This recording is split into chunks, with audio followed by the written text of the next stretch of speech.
Aline just mentioned, I had exactly the same thing at exactly the same time. So I think I know we both went through the 23andMe at exactly the same time. And what you described really resonates. It was the Alzheimer's and the Alzheimer's box. I remember I was like, BRCA, I don't mind so much about that because it wasn't personally affecting, but my hand hovered over the Alzheimer's one because for exactly that. So Aline, it's a callback to when I met you and everything, but I know exactly what you mean.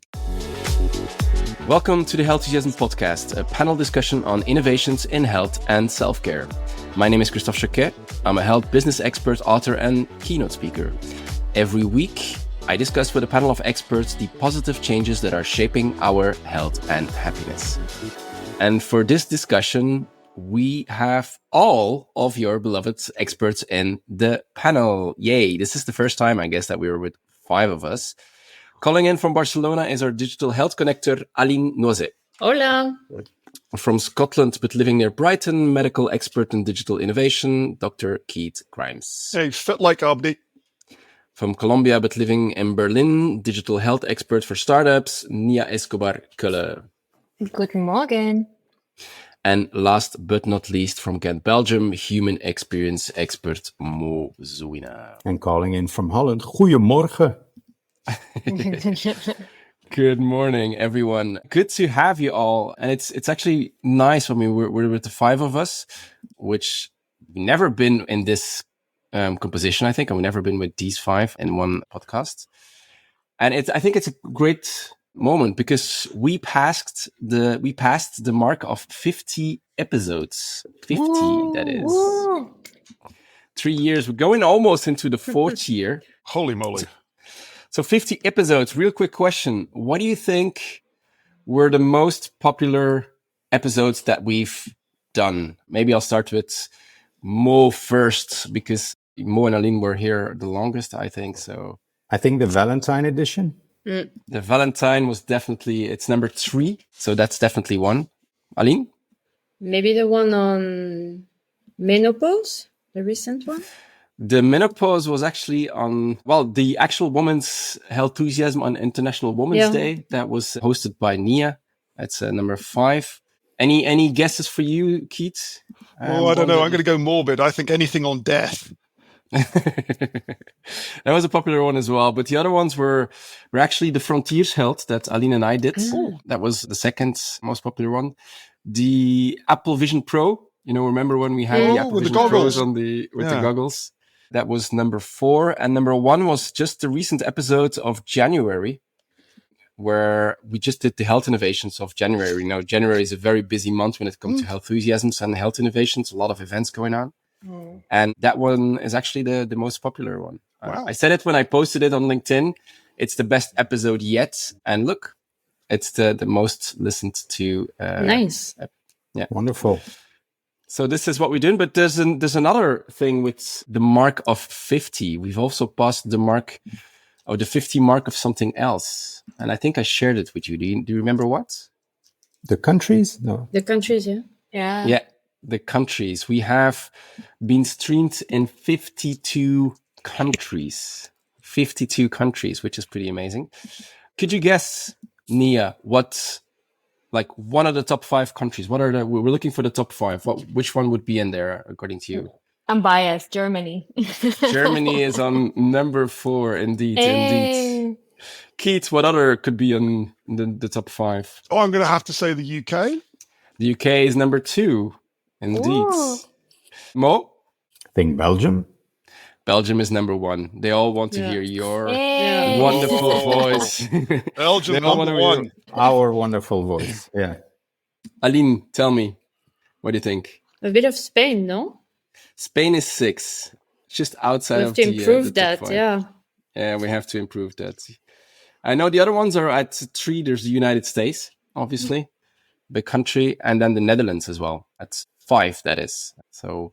very cool. And what is even cooler, I think, and that changes a little bit more, if you look at the top cities that we are listened from. So obviously there's the cities in Belgium, because I think we have 20% that comes from Belgium. So Brussels, Antwerp, and Ghent is always in the top 10. But if you look at the non-Belgian cities that often come in the top 10, right now we have Frankfurt, at number 2, Singapore at number 4. Oh, lovely. And Nia, we have Berlin at number 5. Hey, my Berliners. My mission is to get Aberdeen on the list. I'll do some heavy marketing. We have Johannesburg and we have Hamburg. Cool. Those are also in the top 10. So pretty global, those 52 countries. But that's it. Today we'll be talking about the Healthusiasms of the past month, which is the month of May. And let's start off with you, Aline. As Mo was saying, you just got a haircut. Exactly. Yep. And my Healthusiasm this month is actually how getting a haircut could save your life. So I read a very interesting article about that. And I think it's important to spread the word. So you know that I believe that the future of healthcare will go through multidisciplinary approach when it comes to care, and a category of professionals that can play an important role, especially in prevention, are hairdressers and barbers. So Mo, it also works for you. So the idea is that they could really help with early detection of skin cancer, since they are well positioned to examine areas of the bodies that are difficult to self-check, like the head or the neck, where many skin cancers start and often go unnoticed. And so there was a study that was conducted by University of Portsmouth with 37 hairdressers and barbers.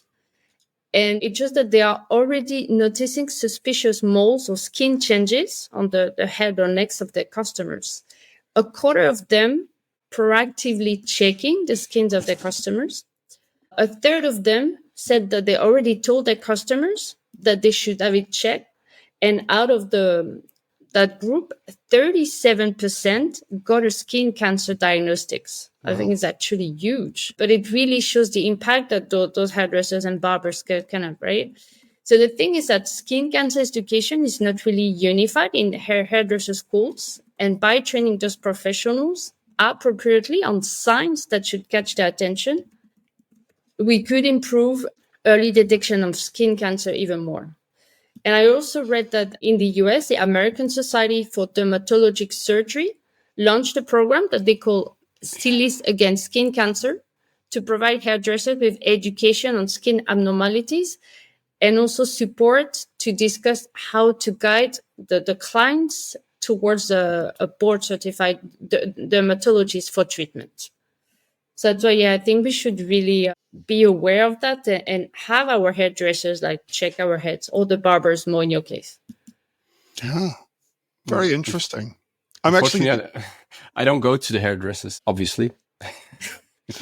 Yeah, that's really interesting. And Aline, you've spoken about this before. You were talking about post-delivery workers coming in and extending the kind of healthcare team further and further. This is a good one. I remember hearing about similar things about men's mental health and men's blood pressure in barbershops and the like too. So yeah, it makes sense, doesn't it? How am I going to check the back of my head? How am I going to check my neck? How am I going to check my scalp? Those kind of things. That's great. I'm also thinking that, that recent announcement from Skin Analytics, which had the medical device certification for screening and ruling out skin cancer. You can imagine a world where any person would be able to get a photo of that and actually get a quick rule out too, or at least send it on. So it's pretty promising. Yeah. I think I saw a Lancet study passing by about if certain cameras of your phone using an AI can actually detect skin cancer pretty easily because they go skin deep into the with photography. Nia, you wanted to add something? Yeah, I also wanted to say that if we look at it from a human perspective, and also coming from, my own hairdresser, I go to the same hairdresser for years, and he always remembers things about me that I always wondered, how does he do this? He has also hundreds of customers, I'm assuming. So it's very interesting to think of that human connection between the hairdresser and the person, and how they actually can go beyond just giving a haircut, but looking and following things through over, every 6 months that I go and get a haircut. So it's super interesting to find that. And that is actually being given clinical attention to this point where there's a study. Yeah. Lovely. Cancer is part of life. So I think it's only but logic that it appears in other parts of life as well. Now, when we are treated with cancer, or when we are diagnosed with cancer, we get treated, chemo, radiation, surgery, whatever. But obviously, and this is where my next Healthusiasm goes to, is that people have to deal with a lot of side effects of these treatments. There's energy lack, there's a lack of sleep, they have pain, mental health might be under pressure and so forth. And I've recently read about a startup which is called Complement One. If you heard about it. And what they do is something I've read before, but it looks a little bit stronger. After all, they just raised 16 million. So that's not too bad for an early startup. And the idea is that they would make daily personalized lifestyle coaching. So as part of the cancer treatment, it's just not a nice to have, according to them. It's really a clinically validated intervention that they would do, which is both tech enabled, so an AI supported platform, but also a one-to-one coaching that is done every day. And the coaching is focused on everything that's related to life and the big pillars of health, obviously, nutrition, movement, sleep, any mind-body practices that might come in to play. And it basically is tailored to each person's cancer type, the stage, the symptoms, and lifestyle. It's, in a way, you mean high touch with high tech. And they have some early clinical results, which are not too bad. It's almost 40% fewer treatment side effects. They have 30% better sleep, 20% less pain, 90% adherence to their program, and it even lowers the healthcare costs. So it's really about managing your life with cancer by focusing on the big pillars of health, and they try to do it in a high-touch, high-tech environment. I really like that example, if you asked me. Cool. Let's put some groove into the podcast. Nia, do you have some groove for us? Absolutely. Sorry. I think we've always wondered why our brain actually has these tiny folds, and we've always assumed that it's because of evolution, that we as human beings have a relatively large brain that has to be packed into our skulls, right? But there's actually a lot more, and researchers at UC Berkeley actually published a study a couple of weeks ago where they talk about the discovery of how these tiny grooves on the surface of our brain, they're called the tertiary sulci, are actually more than just wrinkles or an evolutionary response to a big brain in a small body, essentially. And these mini shallows, often overlooked by science folds, are unique to humans, and they have been linked to skills like face recognition, better reasoning, and more efficient brain communication.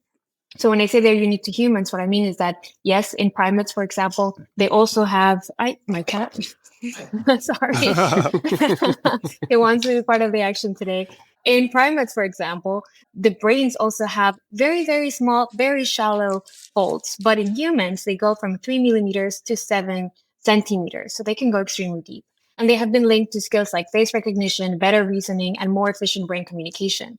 So what the scientists recognize is that these folds are actually an adaptive measure of the body by having a large brain, but having key regions of the brain coming together to improve communication between the areas. And I thought that the tech side is really exciting because researchers have actually developed machine learning tools to map over 100 sulci per brain. So you can think of, usually we have map up to 35. This is the best we have done so far. And now the systems that are developing will allow us to understand how we develop cognitive and neurodevelopmental interventions, how we actually have individual differences in cognitive performance, how this sulci might actually be interesting biomarkers for early detection of neurological conditions, and of course, open the door to have more personalized brain mapping, which is essential for us to understand the brain, to understand and develop new solutions focused on the brain, like cognitive enhancements or precision diagnostics. So next time someone is calling you groovy, or if you think someone is groovy, take it as a scientific compliment, because the sulci might be working over time to make you smarter. Oh, that's very interesting. Just got a question, maybe Nia, you can answer on this one. In my medical training and everything, we learned about this, but this is the first time that I don't know whether the paper talked about this. Is it that when these sulci form, and fold in, I'm making hand signs for the podcast listeners here as well. Are they suggesting that there's some sort of communication between the parts of the brain on the opposite sides of the gap? Yes.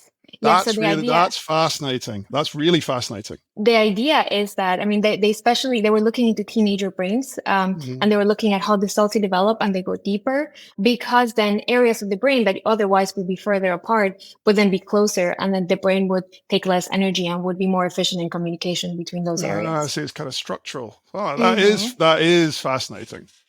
There's also another thing we could explore as the earth heats up, more grooves means also that our brain stays cooler, right? And maybe, We get smarter as a result. the warming of the earth might make us smarter because we kind of develop more of a cooling effect. So that could be. I think actually that goes back to the original thoughts about the brain, that they thought it was a cooling mechanism. Yeah, wonderful. And I think some of the following your thought, Mo, is, as the world becomes warmer and it becomes a more dangerous, difficult place for human beings to exist, the fact that the brain can identify, for example, spaces in a better way, or can think faster or be more logical, I think this is going to help us to adapt faster to the changes around us. Amazing. Interesting. And I'll continue on the fact that maybe there might be some new biomarkers coming out of that.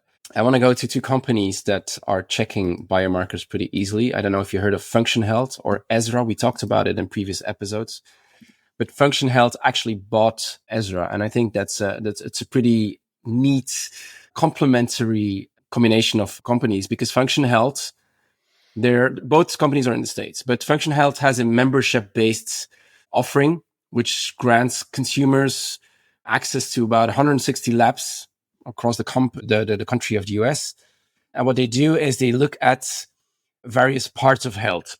They look at the hormones, the thyroid function, the nutrients, the cancer markers, the immunity, the aging factors, and so forth.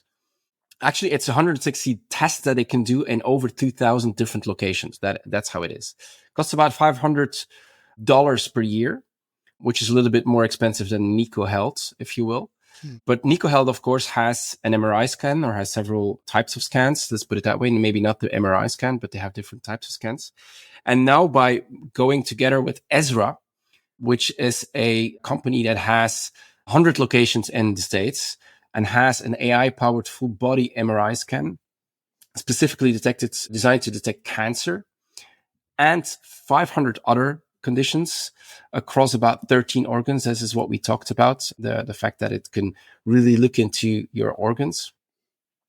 And it can actually do that scan in about 22 minutes. So both those companies, Function Health, which does 160 lab tests, and Ezra, which actually has this very powerful full body MRI scan, which also costs about $500 to do. They combine their forces now, also the locations, obviously, to really provide you with a complete early look at your health. It's a tech-based platform, obviously, for checkups, but it really could help with earlier detection. I found it interesting how both of those companies, who really are complementary, find each other and can have a big impact. I'm curious whether there's any more examples in Europe, but it's pretty powerful that they have already over 3,000 locations in the States, right? Yeah, leveraging their coverage already. I mean, we see a lot of that kind of merging going on. I was hearing this, I was thinking, well, what's next? They've got the imaging, they've got the blood tests. What are they missing from this piece? Is it a sort of genomics play or something, something like that? Or is there some other sort of quantifiable piece that adds to it? But no, that is interesting. My only thought on this, and it's a sort of broad kind of criticism that comes from a lot of doctors in the medical community, is that whilst there may be some power in this, there's also false negatives, anxiety. We don't quite know the meaning of some of these. You got an MRI scan which shows some tiny little thing. You don't know what it is, but then it's on your mind. It might be nothing, So there's always a balance to be placed, but it's still very interesting to see it advance. Yeah, I think a key element for this will be the fact that we will have to collect historical data, and we will have to educate, or they will have to educate patients in terms of there will always be something in any exam, right? And we're all healthy, and every time I get a lab done, like lab work, I always find something. My doctor's like, oh, this is slightly high, this is slightly low. So we have to educate people in terms of there will always be something, especially if we look at imaging. Yeah, and how we can build on historical data and building that trust with patients. So this is a continued effort over the years. So if there's something that is a minimal indication for a disease, you can actively track that over time without necessarily having to take action immediately. Yeah. What I actually like, on a separate note a little bit, is the price. I mean, I don't know if you guys know, but an average MRI in Europe costs between 300 to 1,500 euros, depending on the area of the body, and if it's like a full body scan or not, and so on. But Christophe, you were saying that it's $500. Yeah, it starts at 500, goes up to 1,500, which is not really that expensive, and it's only about 22 minutes, and you have it really depends on what type of organs you want to have looked into and what type of diseases, because you need to pick and choose before the price is set, if I remember correctly. But yeah, it's way cheaper than how it is sold to patients in the healthcare institutions, right? Absolutely. And considering the high cost already of healthcare in the US, it's quite an appealing offer for prevention. Yeah. Very good. Staying with the diagnosis, maybe, Nia, you had another one coming up, I think, with Alzheimer's. Is that correct? Yes. So we continue with blood tests and a little bit of prevention. So the FDA actually has just cleared the first ever blood test designed to help diagnose Alzheimer's disease. This could be a truly game changer for the industry, and it's called LumiPulse. Until now, diagnosis of Alzheimer's disease has been diagnosed with brain scans or invasive spinal taps to look specifically for two key proteins in those exams. So one is beta amyloid and tau. And this is basically found in cerebral spinal fluid. And you can basically think that these are the biological culprits behind the disease because they disrupt how neurons function and communicate. But with LumiPulse, we can actually look for the same biomarkers, the same proteins, through a simple blood sample. So the test basically detects early pathological changes in the brain by measuring these two protein concentrations in the blood. And this is the first time that the FDA has actually approved a non-invasive lab-based tool that could enable earlier diagnosis and faster treatment decisions. And just to give you some context too, Alzheimer's affects around 32 million people worldwide right now, and the number is expected to triple by 2050. And of course, earlier diagnosis is key not just for patient care, but also to accelerate clinical trial recruitment and bringing new treatments to the market.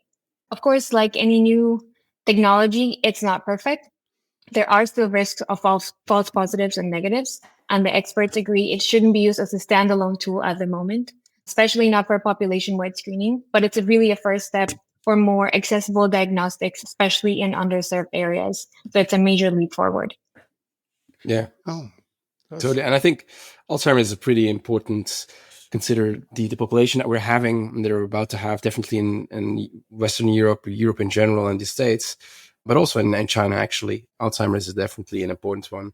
And I think you have another Healthusiasm related to Alzheimer's. Am I correct? Or Yeah, Christophe, that was totally up my alley. The fact that we can screen and scan people, and the fact that you know if you have a risk or not. Well, knowing, if you know me by now, I said it before, knowing is a blessing and a curse. And if you know my adagio, knowing is overrated and it can even negatively impact behavior. And once again, I'm not shy of a provocative statement here and there, but some say the more you know, the better it is. Well, maybe that's not that true. I found out some research from the University of Michigan that drives home why knowing alone, of course, isn't enough. They were published via Science Daily, and they kind of explore how people respond when offered the chance to learn their personal Alzheimer's risk. And here's a twist. Listen, most people say they want to know, but when the moment comes to actually do a test, a lot of them hesitate or even don't do it. Some even back out. And then secondly, the study led by Emily Biddle found that a drop-off between interest and action was huge. The idea of knowing, of the idea of discovering, when it becomes real, there's a lot of emotional resistance that kicks in. And then there was a second study, which is even more interesting, and that's even more fascinating. People who found out they had a low risk felt relieved. But what happened is they started showing very risky behavior because they completely let go of healthy behaviors because they knew they had a low risk. And then those who found out they had a high risk, right, didn't take action. Many felt helpless. Some doubted whether their efforts would even matter. So I think that phenomenon could be attributed to what we call in behavioral science, temporal discounting or hyperbolic discounting. Might be it. So here's the gap. Between knowing and doing, there is the human nature, right? And that gap is basically where a lot of our health challenges live. Now, Nia, you said, when you screen, there is a drug, and if you take the human effort out of it, people would be served and then just give me the drug, right? But if we are looking at assessing your risk and then taking action to prevent it, I think that is a very, very big difference. So these researchers from the Michigan Institute are helping us to understand it, not just in terms of disease, but also in terms of human motivation, because we won't have the means to treat everyone. So we'll have to play a certain role in assessing the risk and making sure you can prevent it. My partner, Jutta Bottoms, is currently reading the last Alzheimer patient, where there's a physician who completely reversed it, right? So in the end, it's not about what people know. And once again, knowledge is overrating, and knowing often is a blessing and a curse. And as Keith said, the false positive and the fact that we don't have necessarily the means to be able to treat everyone that has been scanned, I think that's where the real work happens. And that's the real risk and power of knowing. It comes with a benefit, but it also comes with a responsibility. That last bit that you said there, Mo, was really interesting because, you know, can we afford to treat all the people that we identify? That's the one that I find really kind of difficult and tricky. You know, anytime a screening program comes along, and in the UK, of course, we have NICE, the National Institute of Clinical Excellence, and they do that, what feels like a rather cold calculation of the quality adjusted life years, as in the cost of it. And there's a threshold upon which they decide whether it gets recommended or not. There's a price for a person's year and a year of life or quality life. And it can feel quite cold. I totally understand why it's done and everything, but that's a hard thing to understand. Is even with some of the things I mentioned, skin analytics earlier on, you know, great news. We can identify people who do and don't have skin cancer earlier and then pick up more maybe. But then you have to face the fact that downstream that we can't treat all these people. You know, so what benefit is there if you know but can do nothing about it? Or you know you can do something about it, but it can't be afforded, it's not accessible. That's a unique kind of unhappiness. I think more just to kind of what you were saying. So I did 23andMe a few years ago, and there was the question, do I want to know like my risk with breast cancer, ovarian cancer? And what I liked about them was two things, like the words that they were using about the results, and like you have a risk to get it, but doesn't mean that you will get it. But it was like nicely phrased. I think that's important when you communicate those information. And then the second thing is the fact that the BRCA1 and 2, for instance, there was a lock, and I could decide as a patient, as a consumer, to unlock those results or no. So there's still a choice there. So I think it's important the way you communicate or you have access to those information. Yeah, but also the extra diagnosis. What will it do with your insurance policy? What will it do with your future employment? So I think the overdiagnosis often serves a business model for companies that have a solution to that, right? So I think there's also the ethics of overdiagnosing and not overdiagnosing, but developing a lot of diagnostic tools, whether it is with AI, whether it is with our smartphone, and then the cascade effect it has on things we might not think of, and the way we might be stigmatized by overdiagnosis. So I think it's an interesting part. But I don't want to take up all the rest of the enthusiasm. Christophe, you might have some more. No, I'm curious to hear about Keith. I think Keith has something to add here, no? Well, yeah, no. This is actually a callback. I've known Aline for a while, and I met Aline back in the 2010s. And what Aline just mentioned, I had exactly the same thing at exactly the same time. So I think I know we both went through the 23andMe at exactly the same time. And what you described really resonates. It was the Alzheimer's and the Alzheimer's box. I remember I was like, BRCA, you know, I don't mind so much about that because it wasn't personally affecting, but my hand hovered over the Alzheimer's one because for exactly that. So Aline, it's a callback to when I met you and everything, but I know exactly what you mean.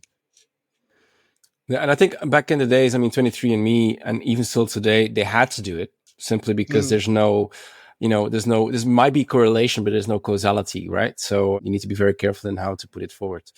Now, talking about 23andMe, we talked about it, that it was for sale because they went bankrupt. Did you hear who bought it? No. Regeneron, right? So it's a biotech company. It's a 14 billion biotech company. So they're like 1/4 of the Pfizers and the Roche and the J&Js of this world. So they're not the biggest one, but 14 billion is not that small as well.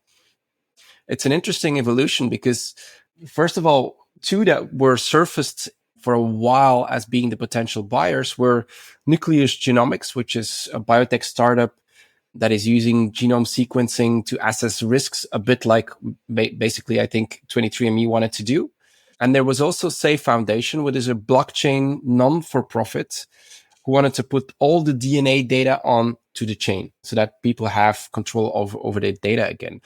But so now it's a biotech company instead that actually bought the 15 million DNA profiles, of which Aline and Keith, yours are probably still in that database, or did you remove it? I removed them. No, I put in the delete as well. Yeah. I both removed them. So there's 14,999,980. But yeah, I mean, what they have now is really a lot of relatively good genetic data, I presume, which could allow them to really create those new personal treatments, right? Medicine treats everyone in the same way, but obviously our DNA is different. And so with that DNA profile, what they really want to do and is continue down that path of making personalized medicines that are tailored to genetics. And even they say by having all this data, they can really speed up drug discovery and even clinical trials because they can actually use that data. What they also said is that they really wanted to protect the user's privacy in the same way as 23andMe was doing. So for all the ones that removed it, maybe you should have, it's time to have a new one if you want it. Just an information, Regeneron bought a cancer drug pipeline last year, and they're not necessarily moving forward with medication, but more for cell therapy. So I think 23andMe and cell therapy might be a very good match. And the fact that they bought a drug pipeline last year, it wasn't that much. I think it was 5 million, but yeah, they're making interesting strides forward. Yeah, I couldn't find the money for which they bought it, but I think it's remarkable that a biotech company bought it. It kind of makes sense to me in my mind from afar, but then I wonder why didn't some of the bigger ones like Roche, who's also very much into personalized healthcare or medicine, why weren't they on the radar? Or was the price high? Did they bid? I don't even know, but it's remarkable that a biotech company bought it. I read that it was 400 million something. I thought it was $250 million, 256 million. Yeah. Anyway, between zero and $500 million. That seems not too extensive, but no, I think it's nice. I mean, it definitely will be nice to see what happens with it. It's better than a biotech company than an insurance company. Let's put it that way. So, or a weapons manufacturer. Or a weapons manufacturer, indeed. Yes. I think the only fact that sort of makes me think about using genomic data is the anonymization, right, and the privacy, because ultimately genomic data is deeply personal and uniquely identifiable. Even if they say that there will be absence of explicit identifiers, you still cannot truly anonymize genetic data. So because it's a biological fingerprint. So I wonder how they will tackle and communicate with the people who did not delete the data, like Aline and Keith, about re-identification risks or family implications. I don't know. Or, the use of digital twins or building digital twins to do further drug discovery. I don't know. I still find it a bit. What is delete? What is delete, right? Correct. And how this differential privacy will move on as the data changes hands in a way. I have an interesting fact on Regeneron. They paid as much as the CEO gets paid in 1 year. Wow. Ooh, you're kidding. So the CEO gets paid $453 million a year. Wow. And they bought a company for that. So I found actually the article, it's 256 million. Yeah, 256 million. Yeah. So the CEO gets paid twice as much. Yeah, it's probably just his bonus. Good performance, huh? I bet. He probably bought it himself, right? Anyways, I think we have two more Healthusiasms. I got one more, which is, I think, pretty amazing. And Dr. Keith, you also have one, which is pretty amazing, no? Yeah, it's an interesting one. But it's sort of slightly tangential, I suppose. Well, maybe not. I've always liked the idea of extending senses, extending what you can see, what you can hear, what you can feel, all those kind of things. It comes and goes. And there's a lot of, technology that's been tried in the past. But the thing that caught my eye appropriately this last week was an announcement about, did you know that scientists have worked on a way that you can see infrared using a contact lens? So this comes from an article that I read in The Guardian from China, where Professor Qian Xu I think is the name, had been working on nanoparticles. And these nanoparticles work by converting different aspects of the visual and non-visual spectrum into other ones. So what does that mean? That means that, we as humans see just a tiny fraction of the spectrum of electromagnetic radiation. We still see a lot, but other animals can see a great deal further. What these scientists discovered is this nanoparticle is able to translate or transform light from one spectrum or one part of the spectrum into another. And in this case, it's infrared, sort of near infrared. That isn't visible to humans, but is visible to some animals. And they did some experiments with animals where they injected this particle into the retina, and those animals were able to perceive where they hadn't seen before, infrared. So they've now proposed, and they built a contact lens that does exactly this, and they trialed it with humans. And what those humans were able to do were they were able to recognize pulses of infrared light that were used as well. So it worked as intended. Interestingly, if they closed their eyes, they were better able to see it because infrared passed through their eyelids and it cut out the rest of the visual spectrum as well. And so the scientists there are looking forward to being able to do a number of things. Number one, it's not just about extending for things like infrared, but of course, people who are colorblind or have other sort of visual impairments might be able to use this technology to translate it to the light or the spectrum that they can see. But your ability to be able to see when someone's firing a remote control at you or pick up what's going on around you just became real. Now, before you get too excited, thermography is outside that spectrum. So you're not going to have like predator heat vision just yet. But that is interesting. And then you were speaking, Aline and Christophe were talking about the cameras on your phones. They have a wider spectrum than you can see as well. And detecting skin cancers, there's, you can imagine an augmented clinical workforce being able to see things that otherwise weren't there. So yeah, I thought it was a really interesting one. But I don't really get what the big advantage is here. Maybe I've missed something, but I mean, seeing infrared, what does it bring? Speaking like a true product person, what problem does this solve? Yeah. My inability to be able to see infrared doesn't bother me day to day, of course. Yes, I know. I mean, I suppose when you talk about people who have elements of visual impairments, for example, then yes, I can see that actually being useful there. And the headline grabbing is the kind of the sci-fi side of it. It's not a huge market. It's undoubtedly going to be very helpful for some group. Two of my brothers are colorblind, and so they're always on the lookout for interesting information in this space. But I think the principle's good. And also tying it back to what we were talking about, the adaptability of the brain earlier on, what we've previously discussed about human cyborgs, people who have enhancements and so on. It is interesting that we talk about this technology and you can imagine being introduced to it. But what we've learned time and time again is as people's senses are extended, there's a period of time where it is conscious, as in you notice it. But then there's that period where it just slips into the subconscious and you just accept this too. So I think I get fascinated by what happens next. What's the lived experience of people that can suddenly detect these other things? I love the fact that these are kind of training wheels to develop senses that are underdeveloped. And the fact that you can pull it back and then still have the benefit of a hyper-developed sense. However, if you look at noise cancelling or noise cancellation earbuds or earphones, basically what they do is they elevate your volume when you're not wearing. So the thing you wanted to protect yourself for noise, the brain kind of cranks up the volume when you're not wearing them.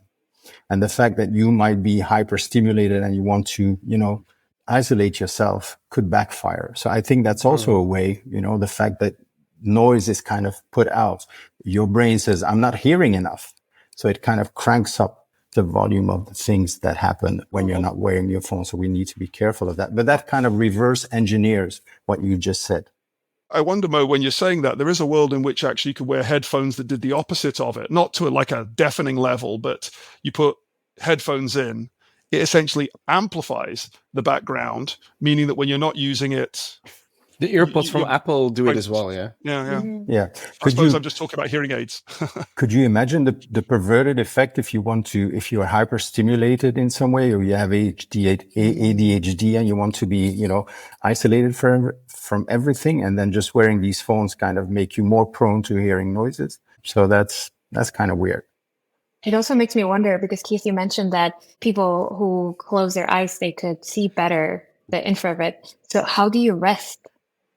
Oh yeah, I mean, it's a contact lenses. I don't want an injection Yeah, right enough. but imagine like let's say we would go into injection, or even you have the contact lenses. How would you properly rest, and how would you stop being stimulated if you are constantly receiving this input from infrared? Sounds like a Black Mirror episode. Absolutely, absolutely.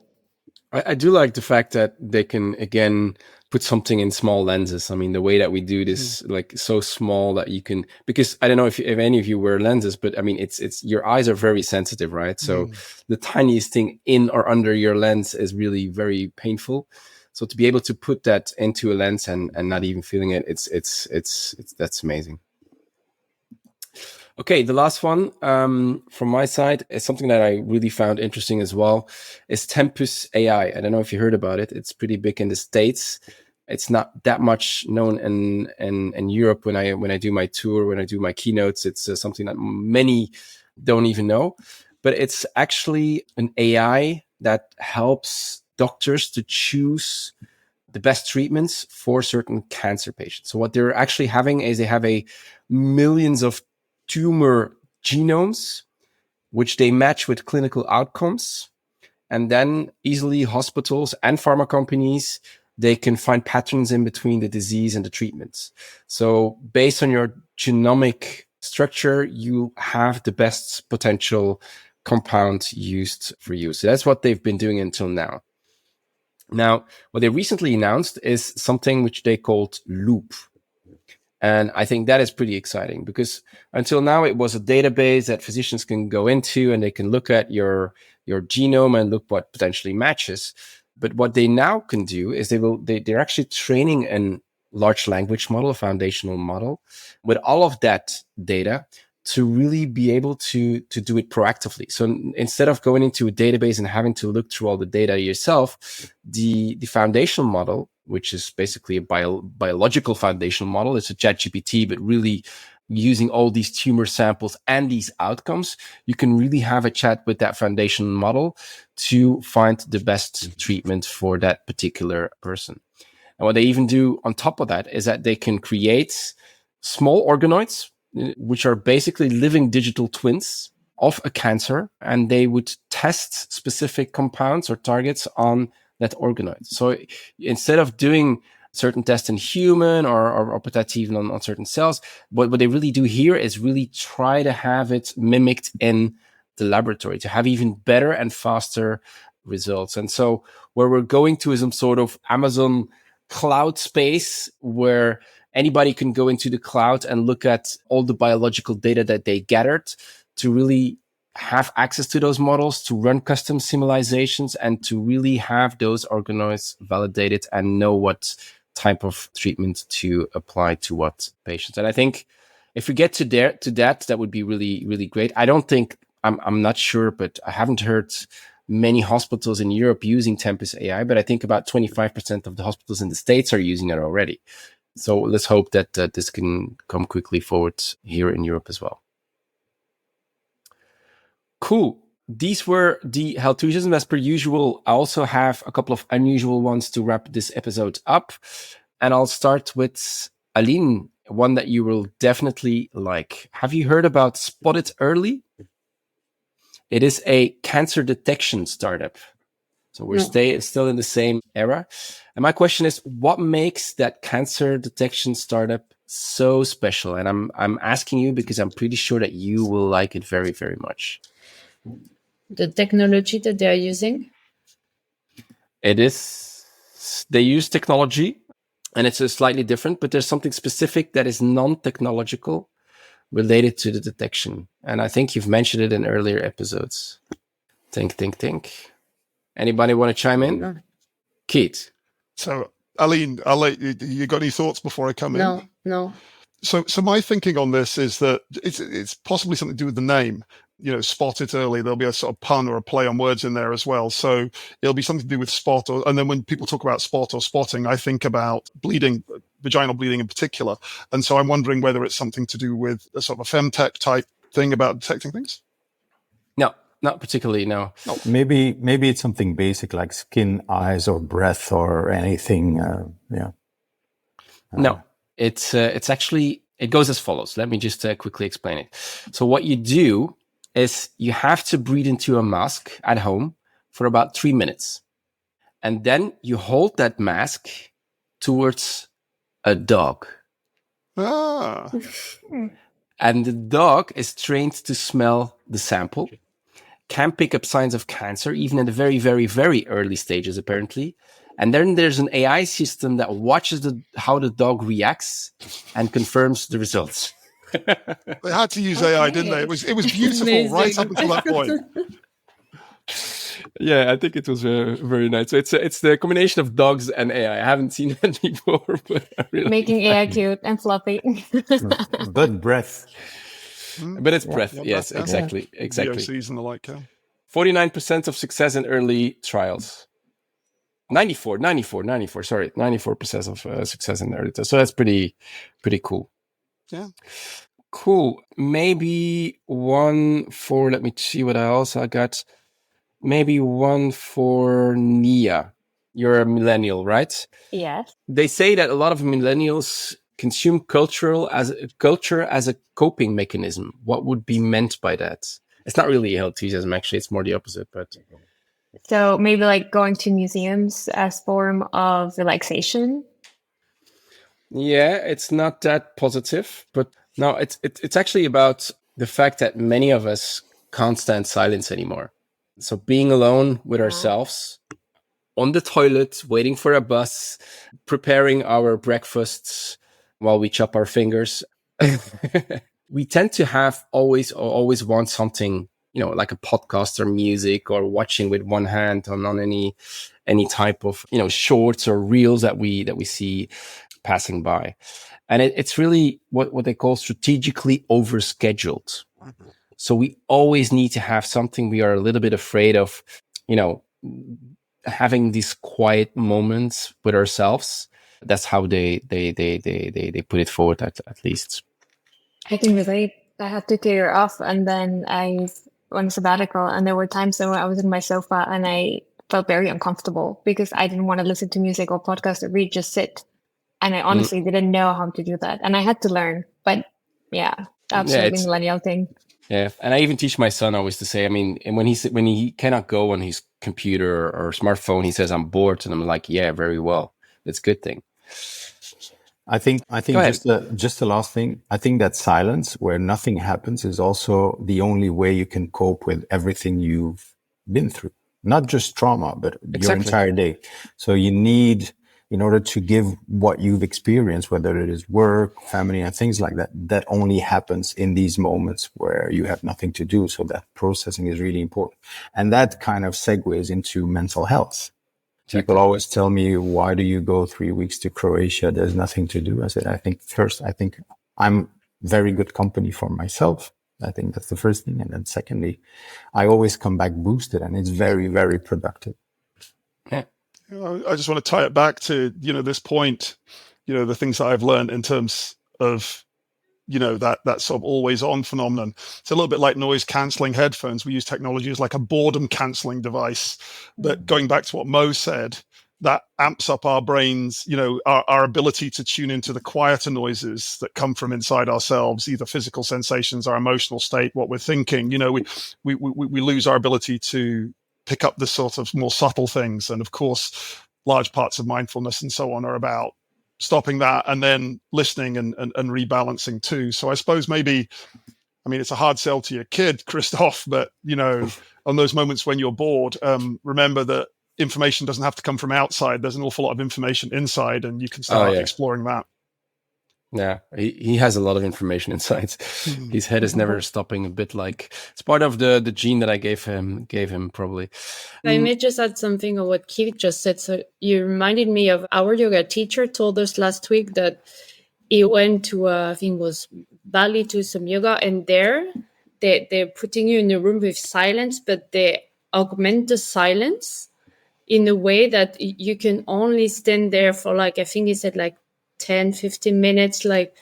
It's so difficult. The silence is, augmented. I don't know to explain it properly. Mm-hmm. But it's really difficult for humans to actually stand that silence. It's like the anechoic chambers. It's like when you go into a sound it's oppressive. Exactly. You can hear your nerves. Exactly. And things, Yeah. Interesting. But I mean, let's build on that and continue with culture and try to come to something good. It's a very difficult word, but I think if there's one person that might find a philosophical explanation to it, it might be you, Mo. What is compost culture? Here we go. Compost culture might be kind of throwing everything on a heap and then it kind of transformed into something useful. It is. Continue. That was it.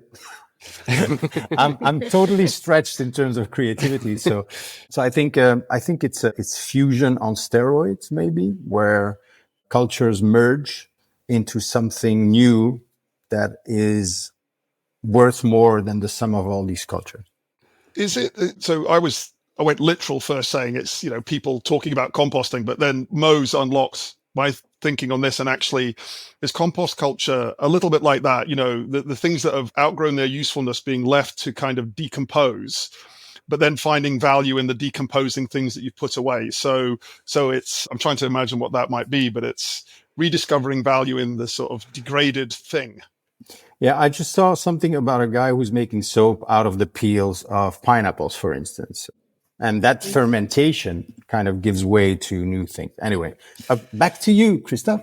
No, it actually is built on the previous cultural consumption that we talked about, definitely when it comes to social media and everything on our screens. There's a lot of muck, there's a lot of slop, there's a lot of brain rot, there's a lot of institutification.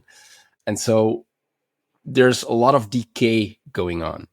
And what the compost culture is trying to explain is that amongst all this, there's a rewilding of the past coming back.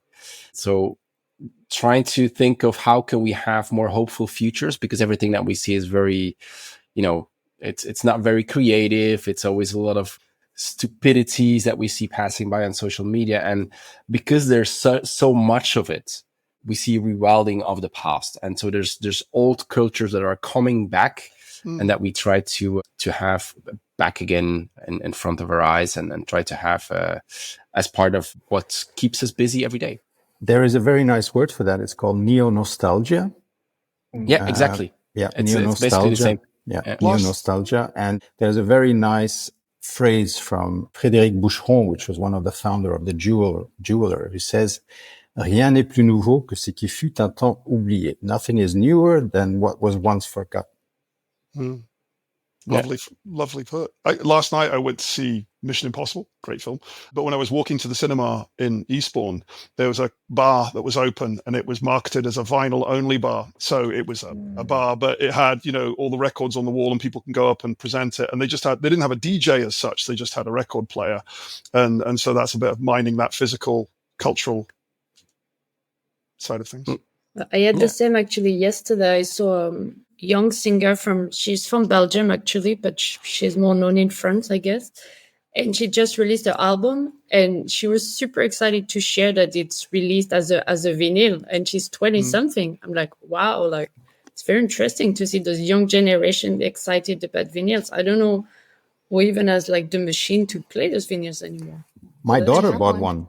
My daughter bought one. Yeah. Same here. I have a good friend who owns a listening bar, and I don't know if you're familiar with the concept, but it's basically a bar where you go just to listen to music. So it's a regular bar. They have a DJ set. He has an incredible amount of vinyls, and people go specifically either to listen to new vinyls, new artists, or really old vinyls. And he has theme nights and so on. But the point is, he has an outstanding sound system. So you don't talk to anyone. And because you have this incredible sound system around you, you really just experience the music. And he has played things that are very, very old, very obscure, all the way to recent DJs and the latest releases in Berlin, like hardcore techno. And it's very interesting to see that the model is really successful, and not just in Berlin, but in London, despite it's actually a very old model or concept from Japan. Yeah, exactly. So people just go and want to experience just music, really good music, and not even talk to someone else. Very good. We have a final unusual one maybe for you, Keith, and I think you know what it is. I think as a tip, let's think AI. The word is, what is capability atrophy? Well, capability atrophy, my interpretation of that will be through people overusing or using AI, their capability to do that thing that they use AI for atrophies. Yeah, exactly. I think that's it. I tell people to think before they use AI. Think first, AI later, as a defense against this. But as a person who uses AI almost constantly, I'm losing that battle. Yeah. We're entering the self-outsourcing age, and we often, forget how to think, solve, or decide without the help of anything. And it's something that we need to be wary of. But that said, in our next episode, we will be talking about the impact of AI, and more specifically on our health, and broadly, even more specifically on healthcare. So don't forget to join for this week. These are all the Healthusiasms that we had for you. Thank you all for listening. There are so many positive changes that are making our world a little healthier and happier.